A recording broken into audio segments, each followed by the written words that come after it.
जादुई कंगन की कहानी। एक समय की बात है, काशी नगर में रामदास नाम का एक मोची रहता था। वह काफी नेक दिल इंसान था। रामदास हर किसी की मदद के लिए हरदम तैयार रहता था। उसके पास कोई भी मदद मांगने के लिए आता तो वह उसे उदास होकर नहीं लौटना पड़ता था।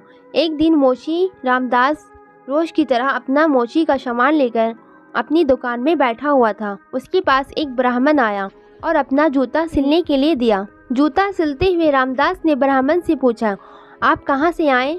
ब्राह्मण ने जवाब दिया, मैं कावेरी नदी के पास से आया हूँ। उसके बाद रामदास ने ब्राह्मण की बातें सुनकर रामदास ने कहा, आपका मन साफ हो तो नदी का पानी साफ है। इतना कहने के बाद रामदास ने जल्दी से जूता सिला और ब्राह्मण से कहा, आपका जूता ठीक हो गया, अब आप यह जूता ले सकते हैं। ब्राह्मण अपना जूता रामदास से ले लिया। रामदास ने अपने जेब में से एक सुपारी का टुकड़ा निकाला और कहा, आप जब काशी नदी में स्नान करेंगे तब उन्हें सुपारी को नदी में डाल दीजिएगा। ब्राह्मण देव ने रामदास के हाथ से वह सुपारी ली और नदी के किनारे जाने लगे। ब्राह्मण वहां स्नान करने के बाद हाथ में सुपारी लेकर ब्राह्मण उस सुपारी को नदी में डाल दिया। थोड़ी देर में एक परी वहां पर आई। परी हाथ में लिए एक सोने का कंगन था। उसी समय उस कंगन को ब्राह्मण को दे दिया। कंगन रामदास को दे देना देखकर ब्राह्मण हैरान हो गया और ब्राह्मण के कंगन को हाथ में उठा लिया। कंगन हाथ में लेते ही ब्राह्मण के मन में लालच आ गया। उसने सोचा कि मैं यह कंगन रामदास को नहीं दूंगा। आखिर रामदास को पता ही कैसे चलेगा कि नदी के परी उसके लिए कंगन दिया है। कुछ दूर जाते ही उसके मन में लालच आने लगा। उसने सोचा कि क्यों न कंगन को बेचकर बहुत सारे पैसे ले लिया जाए। उसके मन में एक तरकीब सूझी और उसने वो कंगन राजा को दे दिया। वहां पहुंचते ही राजा को प्रणाम किया और ब्राह्मण ने उन्हें दे दिया। उस कंगन की चमक से राजा और वहां मौजूद दूसरे लोग दंग रहे, क्योंकि राजा ने कहा, ब्राह्मण, यह कंगन देखकर तो लग रहा है मानो यह स्वर्गलोक का है। राजा ने वह कंगन अपनी पत्नी को दे दिया। पत्नी ने जैसे ही कंगन पहना खुश हो गई। तभी राजा ने ब्राह्मण से कहा, यह एक कंगन है, मुझे इसका दूसरा जोड़ा भी चाहिए।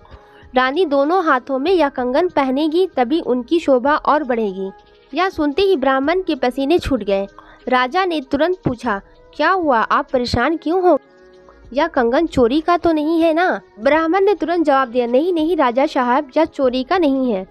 तब राजा बोले, ठीक है, आप शाम तक दूसरा कंगन लाकर मुझे दे दो, तभी मैं मानूंगा कि यह चोरी का नहीं है।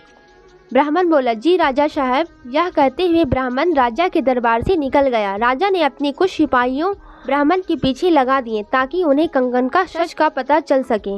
राजमहल से निकलकर ब्राह्मण सीधा रामदास के पास गया। उसने नदी के परी के बारे में सब कुछ रामदास को बता दिया। उसके बाद रामदास से पूछने लगा कि दूसरा कंगन कैसे हासिल होगा।